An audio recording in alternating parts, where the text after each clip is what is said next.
Get your hands on a Subway steak melt. Try the irresistible Big Philly cheesesteak or tender, juicy steak and cheese. And don't miss out on the unforgettable steak, bacon, egg, and cheese for breakfast. Subway steak melts. Melty goodness made irresistibly delicious. Subway. Eat fresh. The BS Report is a free-flowing conversation that occasionally touches on mature subjects. First of all, This is the BS Report with Bill Simmons. it might be cool, I don't know. And if it's not, I don't The care. BS Report with Bill Simmons. Bill Simmons works for ESPN. He's also named the Sports Guy, and he writes a comical sports column. He must be a popular dude. The BS Report. It's got a real dirty sound, like a rusty steak knife cutting through a well-aged steak. Now, Here's Bill Simmons.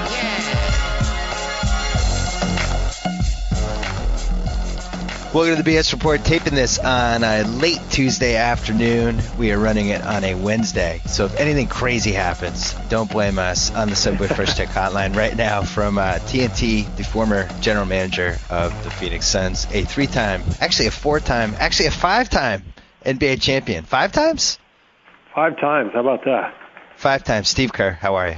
Good. How you doing, Bill? We haven't talked for this entire lockout, and now, just as I guess we anticipated, some big names, some big chess pieces floating around. Now, you were running Phoenix. You spent a lot of time trying to build them toward a place where you'd have a lot of cap space to spend. Things didn't work out. You're back at TNT now. Are you a little regretful that you don't have all that cap space to spend on possibly some of these guys right now? You know, I don't think it's a great time to have the cap space. That's the problem, because everybody else has it. There's so many teams, and I know you wrote about this last week, but there's so many teams with cap space. It's not a great year for free agency. And, you know, the whole point of having cap space is to have the leverage to go and make moves. But when everybody else has it too, you lose a lot of that leverage. So I don't know. I think next year is a big free agency year, which is why we may see some teams kind of just sit back and sign guys to one-year deals and try their luck next summer. Yeah, but don't you think, you know, with Chris Paul and Dwight Howard, it seems like now's actually the time to go get those guys. Like, you might not even, if you wait until next summer, somebody else might step in. Like, you might see the Lakers get Chris Paul. You might see the Bulls get Dwight Howard. I wrote about both those things in Tuesday's column a little bit. Like, those guys might be off the board next summer. Then what do you do? I would be shocked if they weren't off the board. I mean, because of the rules, and there's, you know, obviously everybody is still kind of learning about what the new CBA is going to look like. But because of the rules, those guys are much better off getting traded this year, and then they can opt out next summer and sign their extensions and make more money and all that stuff. So, yeah, I agree with you. Those guys are likely to be moved, but there's only a handful of teams that are really in play for guys like that. For everybody else, you know, for most of the league, you know, they've got to use their cap money, you know, on non-superstar players, and that's where you really get into trouble in this league. I just wrote a column today, which you haven't read because it's not up yet, but we're taping this podcast right before it goes up, predicting that somebody is going to give Aaron Aflalo $50 million for 4 years. What do you think about this? I actually think it's defensible. Well, first of all, I'm a huge fan of Aaron Aflalo. I think he's really good. He's obviously not $50 million good, but, you know, the thing you learn when you're a player and you're in management is you're only worth what you can negotiate. And that can be on the plus end, on the positive side if you're Aaron Aflalo, or on the negative side, like, say, David Lee 3 years ago when he was, you know, averaging 20 and 10 for the Knicks and stuck, you know, making, you know, $1 million a year, when on the open market he could have made a lot more, but nobody had cap room, and so it can work both ways. And I think Aaron Aflalo's timing couldn't be any better. I mean, with all these teams with cap room, with very few stars on the market, he's gonna get paid. DeAndre Jordan's gonna get paid. There's some guys who are gonna get a lot of money, and you know, if that's what they can negotiate, more power to them. And I think Thaddeus Young is going to get paid too. Yep. If Aflalo, let's say Indiana has a ton of cap space. They really have room to go after. They can overpay two big guys. Not that you want to overpay, but there's something of a sticker price to getting some of these free agents, so to speak. If they got Aaron Aflalo, no matter, so what? He's worth 4 years, $40 million. You pay him an extra 10 just to get him.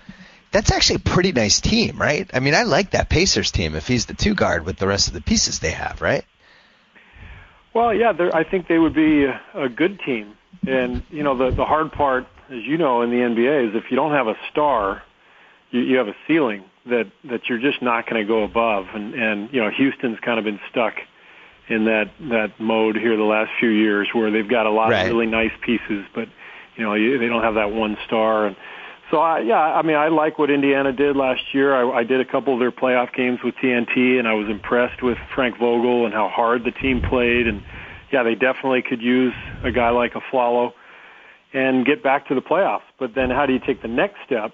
That's the trick, I guess, if you're the Pacers. But one step at a time, I guess. Do you think Memphis and their success last year without like a traditional superstar and the fact that they came pretty damn close to making the conference finals, and I don't think Dallas wanted any part of them if they had made it. Do you think their success has changed the thinking of a team like Indiana a little bit? I don't know if it's changed their thinking. I mean, everybody has to live in their own reality, and I was really intrigued by this whole conversation about competitive balance during the lockout, because I don't think it's something you can legislate. You can make it harder for teams to hoard all the best players over the long haul, but really there's no such thing as competitive balance in the NBA. The players are going to go for the big markets where they want to live, not necessarily a huge market, but maybe LA or New York where they want to live, or a place like Miami or Orlando where there's sunshine. But really, to be good in the league, you got to be pretty smart, but you got to get lucky in the lottery. Yep. I mean, that's kind of the unspoken secret in all of this. I mean, we can talk about divvying up all the money and trying to spread the wealth, but it comes down to: are you San Antonio and Oklahoma City? Do you win the lottery in the right year and get David Robinson or Duncan or Kevin Durant? Or, and by the way, those two teams did a tremendous job of managing what they had on top of that. But if you're not that lucky and you become, somebody, Sacramento, say in '87, they get Purvis Ellison a year before David Robinson, or maybe it was a year after. There's so much luck involved with all this, and I just don't think you can legislate, competitive balance in the league. It sounds great, but it's not going to happen. I was happy with, they made it a little harder to switch teams. You're giving up potentially an extra year. I think 2 years from now, the sign-in trades are going to be a lot more difficult, things like that. And, at some point, it will be up to the player. Do you want to give up the security of that 5th year, or do you want to take a chance and switch teams? And also, like, the way they structured it with the MVP vote, all NBA votes, all that stuff, like, it actually could be worth more for you to stay where you are. I liked all that stuff. The guy still has the right to leave, but it makes a little more sense for him to stay. And if the team doesn't do a good enough job convincing him to stay, then he deserves to leave anyway, right? Yeah. No, I think there are some things in this new CBA that make sense, and it is going to take a couple of years for some of those things to be implemented. I like the shorter contract, to eliminate the long-term disastrous contracts that teams get stuck with. Yeah, I think that's going to make a huge difference. But I would have liked to have seen the whole thing blown up altogether in an entirely new system. I think we tweaked some things that we could, but in the end, it's largely the same system that we've had. And I think we're still going to run into some of the same problems, but I think we did address some of them, and I think it will be a little better than what we've had. Well, how would you have blown it up? Like, what do you think is the biggest thing that they missed? I think that, I had one agent who I talked to say, let's go to a football system. And I said, well, is that really good? Because, I mean, football, you get, non-guaranteed deals, and I know you get the signing bonuses and all that. And the response was, yeah, but in football, if you deserve to get paid, you get paid. Nobody in football has a great year and then plays for nothing the next year. And I thought that was a really interesting comment. And I think the biggest problem, and again, I know you've written about this, the biggest problem in the CBA that we just got through with was the dead money, the long-term deals for guys who it didn't pan out for. Yeah. And because of that, we got a group of guys at the other end of the spectrum who maybe aren't getting paid what they deserve. I would have liked to have seen a system maybe closer to resembling football where, the guys who really earn it can get paid right away, a la, Derrick Rose, a guy who's an all-star and right away can get paid early on. But, allow teams the flexibility somehow to get out of those long-term deals, because I know in management with Phoenix, that system was really frustrating because you get your hands tied and there's just no way out. And I think the more flexibility the teams can have, the better it is for the fans, because, they want to see change quicker and they don't want to see their teams, stuck for several years due to bad contracts.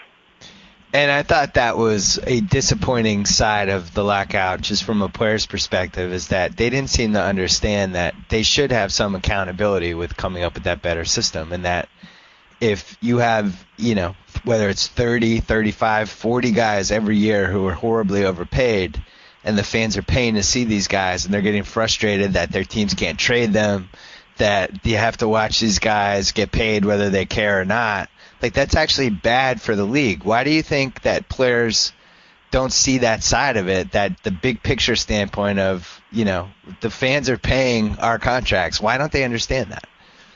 Well, I think because, their argument is that, look, nobody forced these teams to sign us to these contracts, and I think it's a logical argument, but in the end, the teams have proven that they can't control themselves. It's been proven over and over again.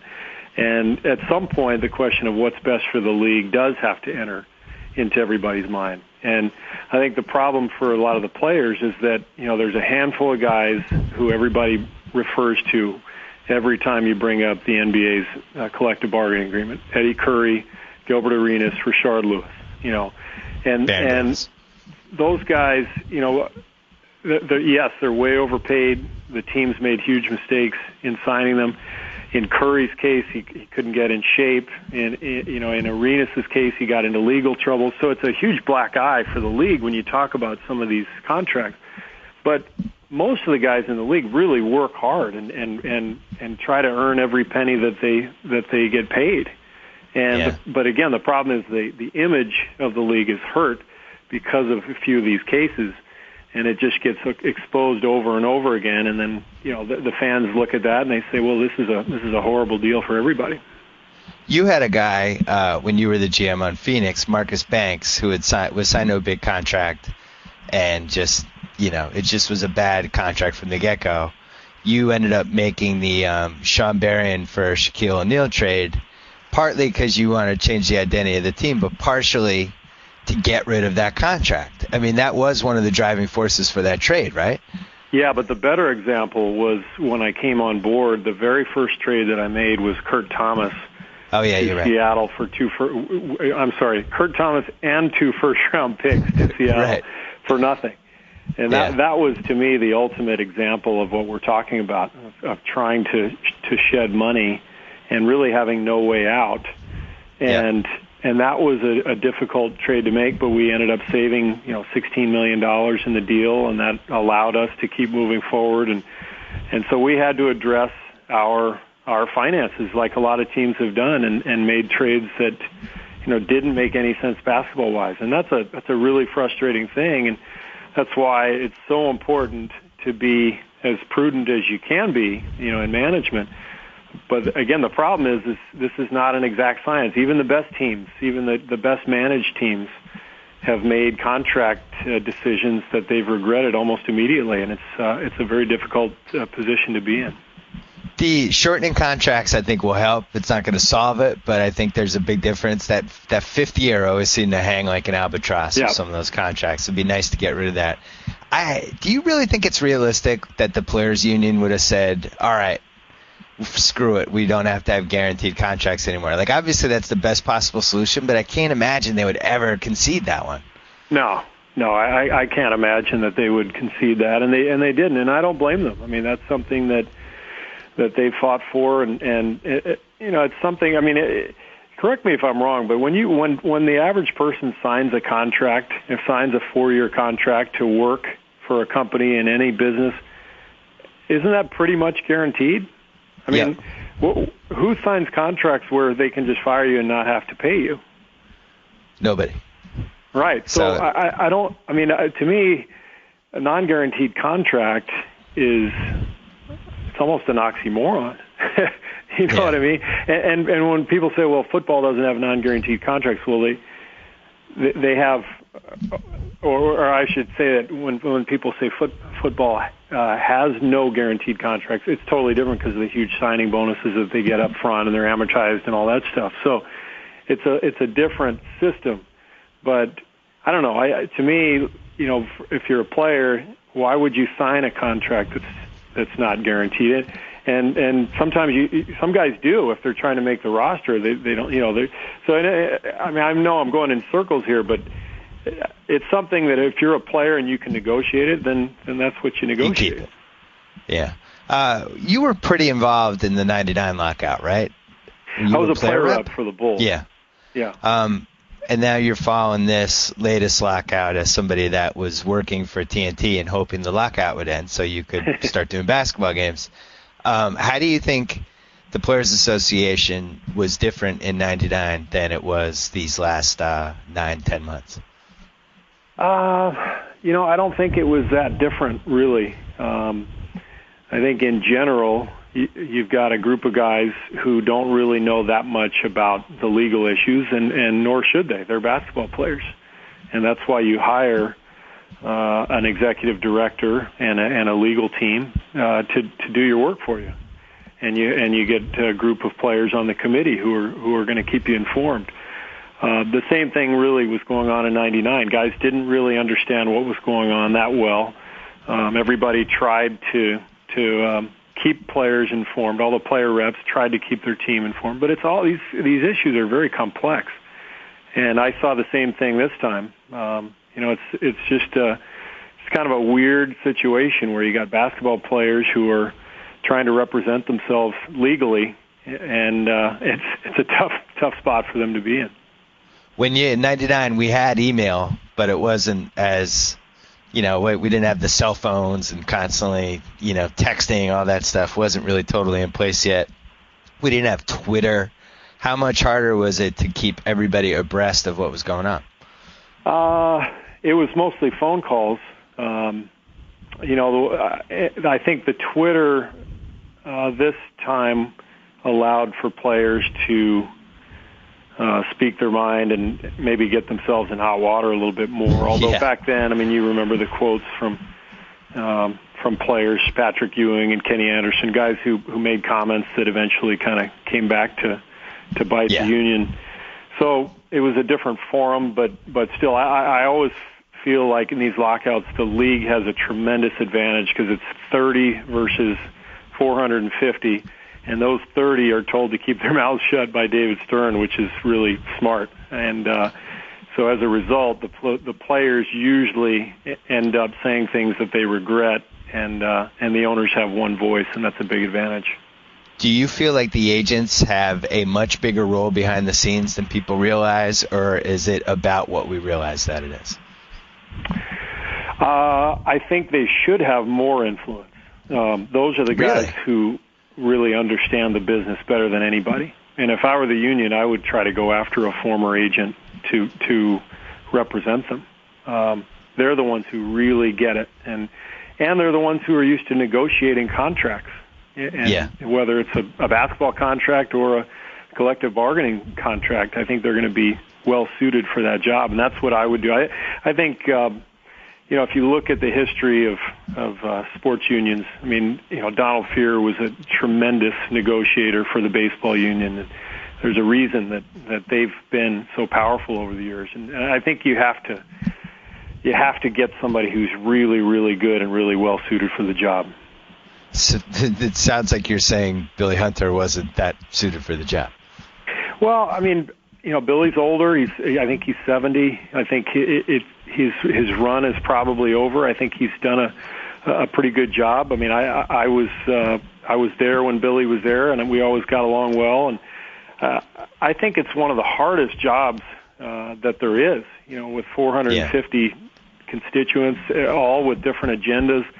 In fact, I think sports unions in general are really kind of weird. Because the whole idea of a union is it's more like a teachers union or a steelworkers union where you've got, every single worker pretty much in the same boat and they're fighting for the same thing. But in sports, you've got players making, Kobe's making $30 million next year or 2 years from now, and you got guys making $400,000. There's such a wide array of agendas and interests. It's tough to be a union and really be unified because of that. I couldn't agree more. And it is weird. And it did feel like that was a huge subplot during this lockout was, the middle class guys who constitute most of the vote versus the demands of the younger guys versus demands of the superstars, Kobe and those guys. Do you think, when you think all the money this league makes and how marketable the top 15 guys are, could you make a case that the top guys should make even more money than they're making right now? Oh, no question. No question. I mean, LeBron makes, $16 million a year? Yep. I mean, what is he really worth to the NBA? 40, Can you even 50. put a number on it? No. I mean, he makes some of it back with marketing, but, he with endorsements and things like that. But still, man, if you could make it so that every team could get to pay one guy and he didn't count against the cap and it could just be the highest bidder, would the Lakers offer him $120 million a year? How high would you go? I don't even know. I mean, Michael Jordan made $35 million in 1998, I think it was. And was worth it. 13, 14 years ago. He was worth every penny. Yeah. So, with inflation, I mean, and I'm not saying LeBron is as good as Michael, but LeBron is to the league now what Michael was to the league then in many ways in terms of the interest and the ratings and selling out arenas and everything else. He's worth a lot more than he makes, and I think you can say the same for all of the top guys. So in effect, they're the ones who make the biggest sacrifice in this whole equation. What would you say that Nash, when you were in Phoenix, when you were running the team, what was he actually worth to that team? I think you were paying him $10 million a year, something like that. What was he actually worth? Yeah, I think his top salary in that deal was 12, and I think he's making about 11 now, but definitely worth more than that. I mean, it's hard to quantify it, but he was the reason that we were as good as we were, and I mean, a year before he got there, the team had Joe Johnson, Amari, and Sean Marion, and Stephon Marbury, and won 29 games, I think. So Nash put it together and the following year, and he was the reason it worked. Those other guys were great players, but in the end, Nash was the reason it all clicked. So, he was worth more than what he was making for sure. I have to ask you about your old friend and teammate and guy who tried to punch you once, or did punch you, Michael Jordan, somehow involved on the other side of this lockout as one of the hardline owners. And, I thought it was kind of funny that the most competitive athlete of all time, or at least one of the top 5 competitive athletes of all time, was now one of the guys trying to derail this NBA season. Did you get a chuckle watching that happen from Arizona? Well, you know what? He's on a different side now. I mean, I was there in '98 during the lockout when he yelled at Abe Pollin. He said, if you can't afford it, just sell the team. And of course, everyone brought that up this time around now that he's on the other side of the fence. But I have no problem with it. What's he supposed to do? You fight for whatever side you're on, and so he's just doing what he has to do. All right, let's talk basketball. You're the Lakers. You're the GM. You could make a run at Chris Paul or Dwight Howard. but you probably can't get both. And I don't care what these stores are saying now. There is no freaking way they're getting both guys with the assets they have. I don't know. Which guy do you... Now stop it. If they get Chris Paul and Dwight Howard, I'm moving back to somewhere far away from Los Angeles. I can tell you that much. Who do you go after, Chris Paul or Dwight Howard? Oh, Dwight Howard, for sure. It's not, and to me, it's not even close. And I love Chris Paul, but Dwight Howard is the most dominant player in the game. He's the best defensive player. He's a superstar on and off the court with his personality. I mean, he would allow the Lakers to go for another decade with a superstar. I mean, and think of the long line of stars they've had, from Wilt to Kareem to Magic to Kobe, and this would allow for another decade of that. All right, let's say this. Let's say the price for Dwight Howard was Andrew Bynum and Pau Gasol, and you also had to take back Hedo Turkoglu. Or the price for Chris Paul was Andrew Bynum and Lamar Odom, and you had to take back Emeka Okafor. Those are the two trades you can make. Which one do you make? Boy, that's a good question, because I love Gasol, and if you could get Kobe, Gasol, and Chris Paul together. That's what I'm saying. I think you make that Chris Paul trade. I don't think you overpay for Dwight Howard. You might. That's a tough one, but it's not something you decide in 5 seconds. I can tell you that. Well, it does seem like over the next 3 weeks it's going to have to be decided, because it doesn't sound like either team. Well, we don't know. Dwight Howard might just end up riding that out and riding it off a cliff, because he's going to leave. They should trade him now. I don't know why they wouldn't, but this you bring up an interesting issue, and that is that this is all going to happen pretty quickly. Yes. From what I gather, it's absolute chaos out there across the league. Not just the Howard and Paul stuff, but just everything that's going on. I mean, they're squeezing in 4 months of free agency into about a week. Yep. And the normal progression of free agency, where you kind of have your top guys that you go after, and then it filters down from there. That whole thing has been subverted. So there's no rhyme or reason right now, and I don't think there's been a whole lot of agreements yet, free agency wise, because everybody is trying to play catch up with their conversations with each other, with agents. Everybody is so far behind right now. Training camps could be a total disaster. This is going to be crazy coming up here the next few weeks. Yeah, and it doesn't seem like people really understand how hard it is to play basketball with people you just met. Which is the situation we're going to have here, right? No question. And under normal circumstances, you get a full month of training camp and exhibition games to get ready for the season. And if you have a new coach and new players, even that's not a long enough time. You really need several months to get a feel for what's going on with your teammates, for a new coach, all that stuff. So I really worry about the teams that have a lot of new personnel and especially new coaches.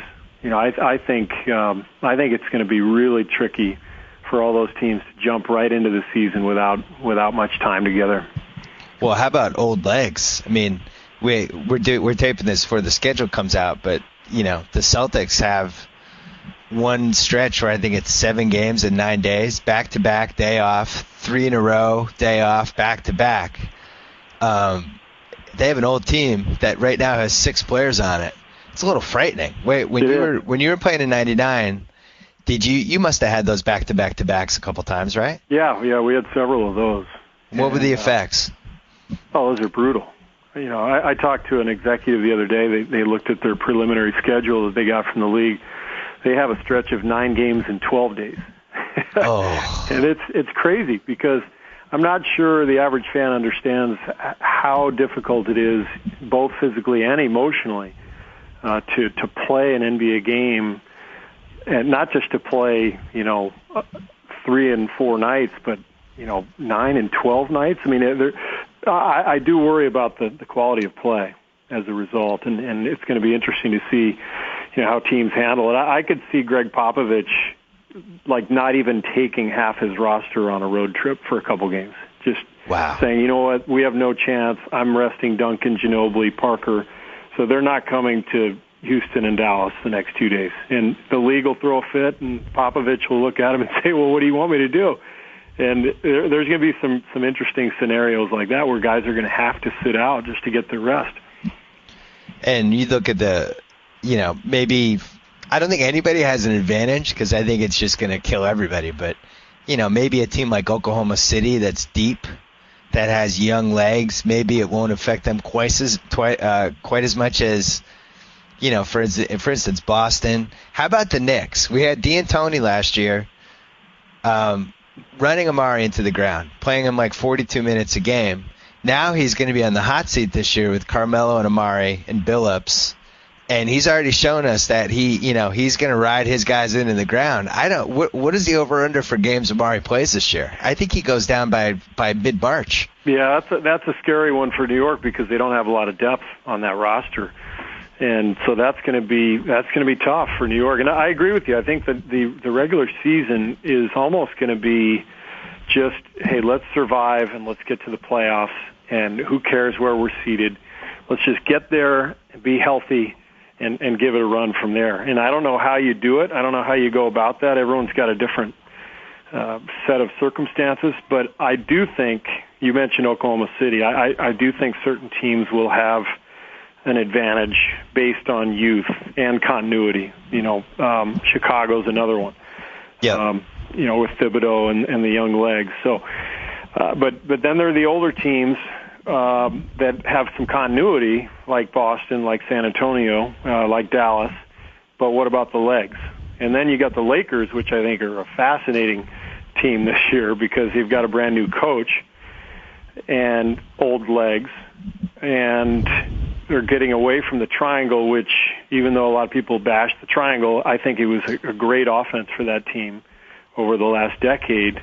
And that team has been so ingrained in the triangle. Now all of a sudden they're going to, on the fly, change offenses in 1 week and then start the regular season a week later. I mean, it's going to be interesting to watch. And also their one young legs guy is Bynum, who has old legs on a young body. So great point. that could be interesting. Do you see any?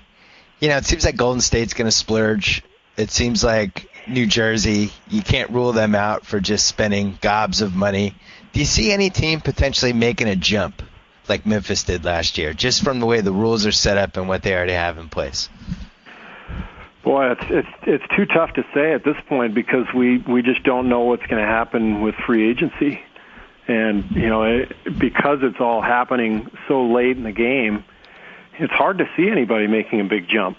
I mean, I really believe that the teams that were good last year are still going to be good based on just the momentum and the continuity. But for somebody to go from bad to good this year with very little training camp time, it's tough to envision. But again, we have to wait and see what happens with trades and free agency. So it's all going to happen at once. Memphis, 30-1. To win the NBA title right now in Vegas. It looks like they're re-signing Marc Gasol. They have Rudy Gay coming back. Why is everybody so willing to just think that last year's Grizzlies team was a fluke? I guess because it's Memphis. I mean, there's just no tradition and there's no history there. But if I were, and I know you're not a betting man. Yeah, I stay away. Yeah, you stay away, but if I were you and you were a betting man, I think that sounds pretty good. Because that's a good team. Yeah, and it's not like I wouldn't say there's a juggernaut in the West unless the Lakers can pull off. Yeah, I got to say, the Dwight Howard trade is what would scare me for this season with them. I think if they added Chris Paul to what they have with the new coach, even though on paper it would be fantastic, there is a little bit of a Philadelphia Eagles part of that. Hey, new faces, dream team, and then all of a sudden you actually have to play the games. And I'm not sure how dominant they would be in that first year. But if they just swapped Howard for Bynum and Lamar Odom, which hopefully they won't be able to do, and they were able to put Dwight Howard, Pau Gasol, and Kobe Bryant out there every night, now that's a juggernaut. That's a pretty scary team. That's really scary. That's our worst case scenario, right? If we're looking at all these different scenarios, them somehow getting Dwight Howard without giving up Kobe or Pau Gasol. Well, is my worst case scenario. Fan, that's your worst case scenario. I think if you're an anybody fan. Well, I don't know. Is it? I mean, if you're, we just saw the greatest season the NBA has had since Michael Jordan retired last year, because of similar circumstances in Miami. It doesn't it make for intrigue? If from that standpoint, it's good. I'm saying just from I want my team to win the NBA title, that's not good if those three guys are on the same team. Yeah, if they were to put together Kobe, Gasol, and Dwight Howard, it'd be tough for anybody to beat them. Hey, we made it 35 minutes without talking about Miami. It's pretty good. That's true. That's impressive. That might have been the LeBron record. Is loving it. He probably just wants to lay in the weeds this year. Well, that's the other team I'm worried about, and I've written about this, but the way this system is set up, they can get a full mid-level guy, they can get a minimum guy, they might be able to steal an Amnesty guy. Like, they might be able to add three guys who, that last year's team, let's face it, was a 4 or 5 man team, depending on what they were getting from Joel Anthony. They might be able to have an 8-man team this year. And when you think about how close Miami was last year to winning the title and how they really should have won the title, is there any reason to think that they are not the prohibitive heavy favorites to win the title this year? No, I think they are for sure, and that's even before anything happens in free agency.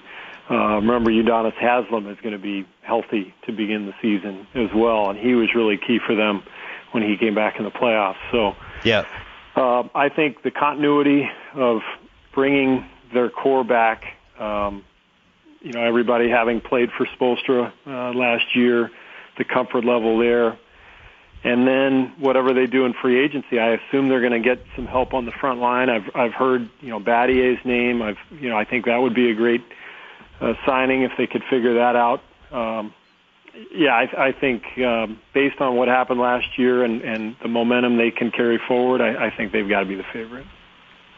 You're running Miami. You can spend the mid-level on anybody you want.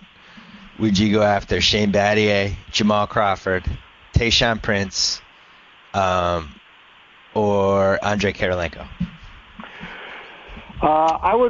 I'd probably go after Battier. I love having shooting next to LeBron and Wade, and I think there's so much chaos surrounding that team, and it's not even self-inflicted. It's really the rest of us kind of creating it for them. Yeah. I think you got to have guys like Battier in the locker room just to create that sense of normalcy, and the maturity factor that he would bring would I think just be huge for that team, and along with the defense and the shooting. And he was important for Memphis last year in the playoffs. I thought he gave them that same kind of maturity, and I think it definitely pays off in the long run. What about Rodney Stuckey?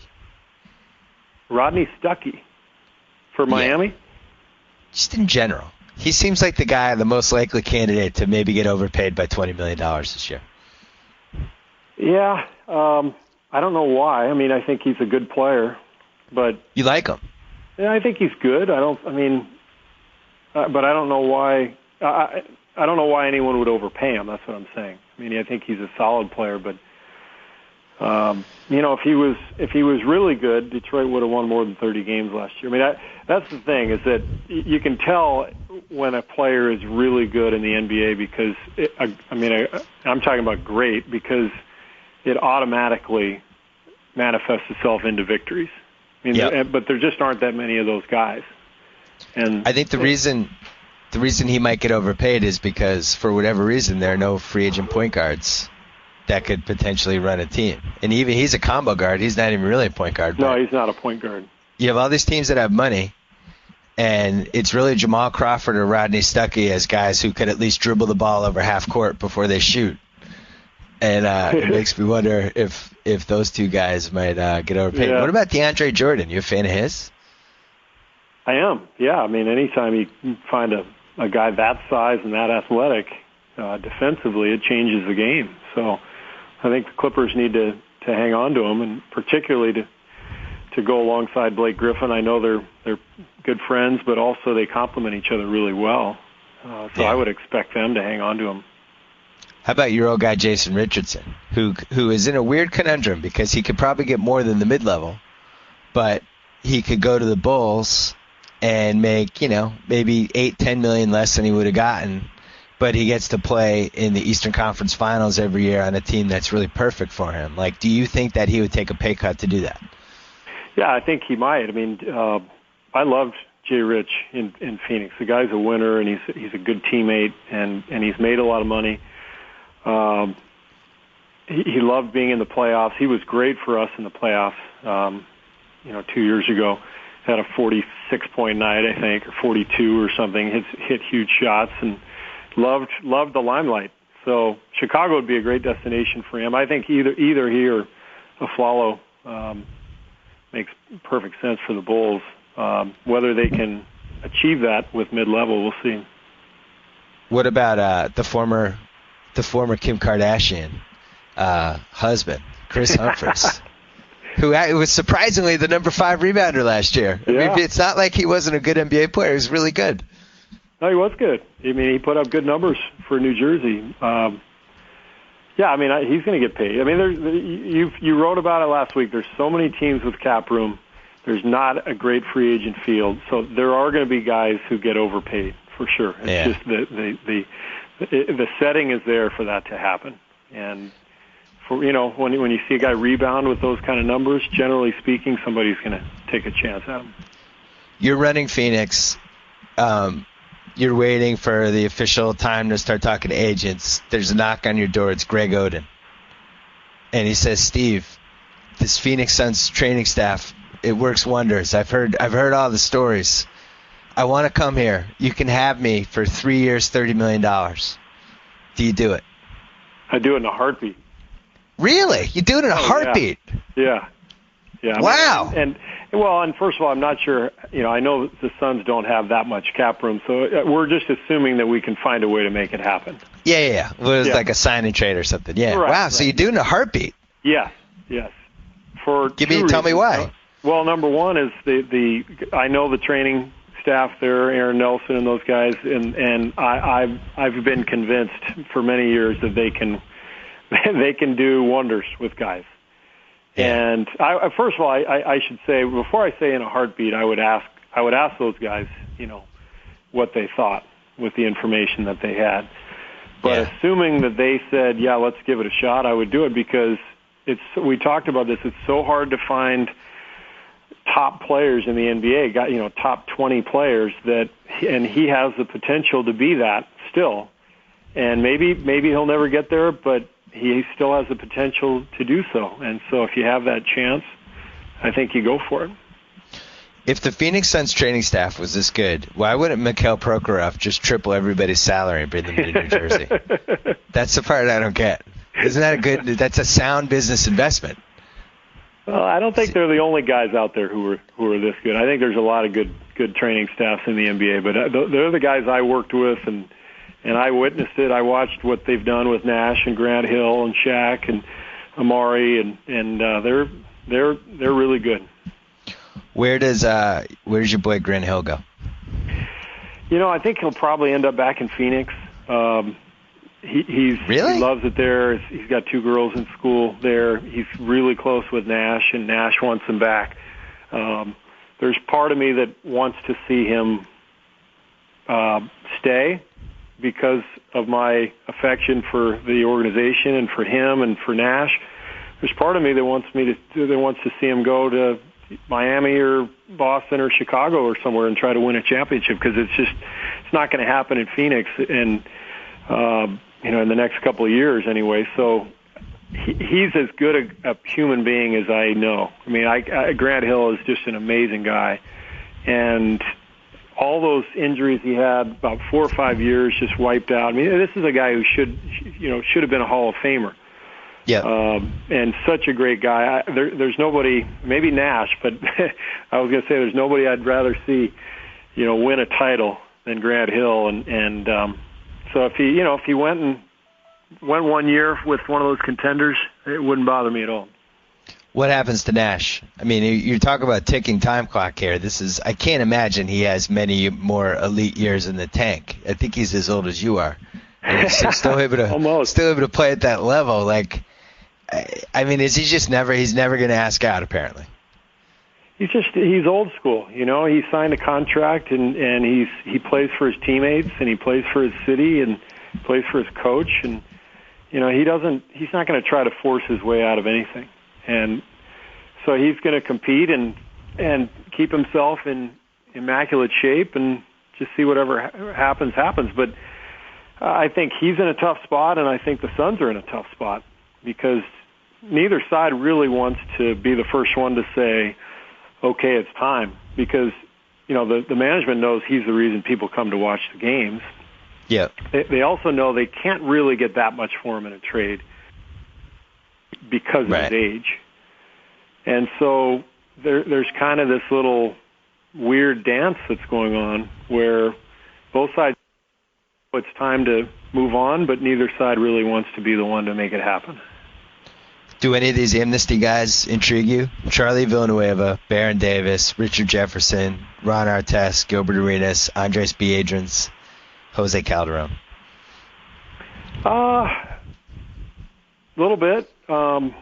Depending on the circumstances, I think Calderon can still play. I think Biedrins would be interesting with a great point guard.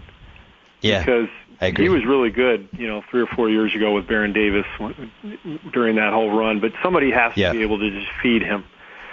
And he lost his confidence the last couple of years. But 4 years ago, everybody in the league wanted him, and he's still a young guy. So he would be very intriguing. Baron Davis is always fascinating. Always. Always. I mean, when he's right, he's really something, and when he's out of shape and injured, then he's a problem. And so it's, which Baron are you getting? And I would imagine if you're the Lakers and you don't have a point guard, maybe you take a shot at him, and you might get the best version of him. And since you're not running the triangle, you're probably going to run something a little more point guard dominant offensively. I'd probably take a chance at him if I was the Lakers. He's the most fascinating of all the Amnesty guys because, and by the way, they still don't know how this Amnesty rule is going to totally work, because the way it is right now, you can only teams that are under the cap can bid for the Amnesty guy. And if nobody puts in a bid for them, then it just goes to the highest bidder, or not even the highest bidder. It's just it's a minimum contract, and he can go wherever he wants. But like you're talking about all these teams that have crazy amounts of cap space. Like if I'm Sacramento, of course I'm putting in a bid for Baron Davis. Like, yeah, I'll bid $10 over the minimum. There's my bid. So we're going to be in the same situation again with him, where he's probably going to end up on another bad team, and he's probably going to check out again. And the way I understand the Amnesty rule, you can't trade the guy after you've auction bid him for at least like the rest of the season. So now we're in a situation where potentially Baron Davis's agent could just tell all the under the cap guys, stay away from Baron. You've seen what'll happen when he's not that interested. And now, let's say they all stay away. Now this is suddenly a guy who could swing the title. Like if he's in shape and playing for the Lakers or Miami or even the Knicks or the Celtics, like he's a legitimately good player if he wants to be. That's right. And I would say it doesn't seem like Portland's going to amnesty Brandon Roy, which I think is the right move. But that's another guy who I think could swing things. If you especially imagine him in Phoenix. Oh yeah. I mean, I think I'm with you. I don't think a lot of guys are going to get amnestied because of the rule that you can use it once, anytime during the life of the CBA, as long as it's a contract that's already been signed. It makes a lot more sense to hang on to it until you really understand the rules in the new collective bargaining agreement. Totally. But you bring up a great point, because you said it. Nobody really knows the rules yet. Even the GMs don't know the amnesty rules yet. They haven't even been defined. I think they're being negotiated as we speak. Right. So until then, how can you really attack free agency or a trade the way you normally would, because you don't even know the amnesty rule? So you don't want to use up your cap space if all of a sudden somebody gets amnestied and you think, boy, I really want that guy, but now I can't. So everybody's kind of playing the waiting game, but training camp starts Friday. Right. It's chaos. Well, and also, like, Biedrins, I always call them Biedrins, but it's actually Biedrins, for Golden State. That's a pretty big amnesty move, because if they want to amnesty him, they need to amnesty him to offer Marc Gasol the maximum they can offer and go down that road, or get Chandler or get Nene. And you don't want to actually amnesty him unless you know for sure you're getting one of those guys, because let's say you amnesty him and you don't get it, then what do? Now you don't have your center and you're paying him anyway to play for somebody else. So that could be, kind of a fun wrinkle. And then it's funny, like, I asked a friend of mine in the league, like, how does this auction work? Like, let's say I bid 1 year $8 million for somebody and Steve Kerr bids 2 years $10 million. Who gets him? Yeah. I offered more for 1 year, but 2 years 10. Now, what if I offer 2 years $16 million, but the second year is totally not guaranteed? Is that a $16 million bid or an $8 million bid? It's so freaking confusing. I don't know how they're going to figure this out. And I jump in and offer 4 years 17. Does that beat your 16? I mean, I guess all that stuff is being negotiated now, and we'll find out as soon as the deal is signed. But if you and I are confused about it, then imagine all these GMs whose jobs are on the line, and they don't know the rules either. I mean, that's why it's just so hard to really envision everybody having full rosters. When training camp starts, you're going to have some teams that start camp with like 7 or 8 players. Right, and you could see, like, I definitely think Baron Davis and Richard Jefferson and Gilbert Arenas, maybe Calderon, but those first 3 definitely will get amnestied. And if you're, Denver's $26 million under or something like that, Sacramento's $26 million, you just put, a 1 year $5 million bid in for Richard Jefferson that brings you closer to the salary floor. You're getting Richard Jefferson, who's a good NBA player, who's, he's a guy who can be in your 8-man rotation. I think that could affect free agency. Yeah. Because now these are teams that might not have to overpay somebody the way that's right. maybe we normally would see. Well, there's so many interesting things about this CBA and the lockout and everything else. Here's another one. How about the guys who have gone to China? And two I'm thinking of are Aaron Brooks and Wilson Chandler. Restricted free agents. They can't get out of their contract in China because the Chinese teams wrote that into the contract that they weren't allowed to leave once the lockout ended. But for the teams involved, in order to hang on to their rights, they have to make them qualifying offers. So when you do that, you get a cap hold. So in effect, both Denver and Phoenix can't use the cap room that they have to use to put the cap holds on those guys, and yet they won't play for them. So, I mean, some of these situations are just crazy. And they can't come back till March. Aaron Brooks would. Who's Aaron Brooks' agent? I think owes everybody an apology, because I think he would have been the top point guard otherwise. I mean, he's the only pure point guard out of the top 30 guys, unless you count Stuckey, which I don't feel. Well, I wouldn't call him a pure point. He's a pure point guard by size, but he's still a guy who wants to shoot more than he wants to. He's a shoot first point guard, but he's still a point guard. Yeah. And I think, I think he would have gotten potentially the mid level from Miami or. I don't know. I think he would have been paid, and I think it's going to be a lot harder for him to get paid in March when everybody's halfway through the season. Yeah, for sure. Wilson Chandler's another one. I mean, that's somebody that he easily could have gotten the mid-level from a contender. He might even be worth a little more than that. I think he's worth more than the mid-level. I think he's really good, and obviously one of the key pieces to that Denver-New York trade last year, and now the Nuggets are stuck without him. So that's a big blow for the Nuggets. Yeah.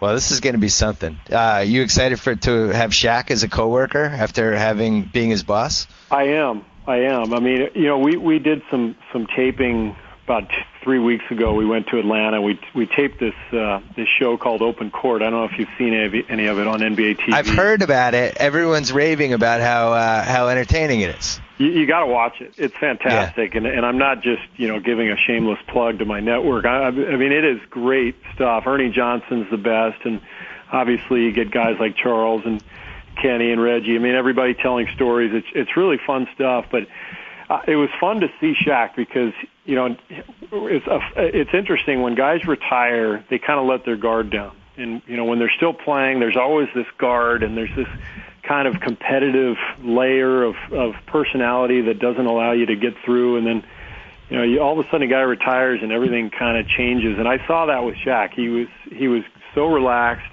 I think he's so ready for this new career. He's going to be really good at it. TNT has a commercial out where he sings. It's great. I saw that song. Have you seen it? I think it's Here I Come. Get ready, because here I come. I mean, Shaq's an entertainer. The guy is hysterical, and he's going to be great on that show. I might have to have him on a podcast to confront him about all the people he either openly threw under the bus or like casually threw under the bus in his latest book. I was really enjoying it. Did you read the book? Oh, yeah. I enjoyed it. I haven't read it yet.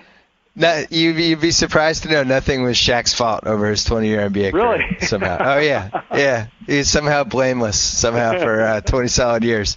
But the anecdote that really scared the hell out of me was he was talking about Kevin Garnett, and he was saying how much pain Kevin Garnett was in last year and how injured he was and how he just doesn't think that he should play anymore after seeing what kind of just what he went through last season. I'm thinking like, oh my God. Like, I actually thought Kevin Garnett was seemed pretty healthy last year. And if Shaq's saying that, then now we have the 66-game season coming up, followed by playoff game, day off, playoff game, day off for 9 weeks. I don't see how Kevin Garnett's going to hold up if he could barely hold up last year.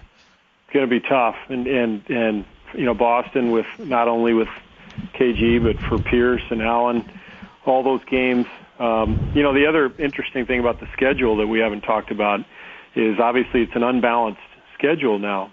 66 games. I never used to really look at the schedule other than how many back-to-backs my team had, because you generally played the same teams everybody else was playing. But this year, some teams are going to have much harder schedules than others, and I think the marquee teams, I'm guessing, are going to have the toughest schedules of all because they're going to be playing each other more often, for TV purposes. You're 100% right. Boston's going to be in that mode. You got to think they're going to play Chicago and Miami and Orlando and New York, more times than they're going to play Detroit and Washington and Toronto. So I'm looking forward to kind of checking out the schedule, and I think it will be analyzed a lot more than it normally is. Well, I know that the Celtics and the Lakers play twice, so there's an example of, if you're Toronto, maybe you play the Lakers once. Right. If you're the Celtics, you play them twice. So I think that as you said, the marquee teams, there will be maybe 4 tough games that the small market teams won't have. But so the schedule, you'll have already heard this podcast if you're listening to it, or the schedule have already been up, but the schedule goes up Tuesday night. Should be really interesting. When is your first game? Christmas Day. I'm doing the Boston at New York game, which will be a lot of fun. Did you tell your family yet? Yeah, but you know what? I've been home every day the last 6 months. They're okay with this. They're tired of you?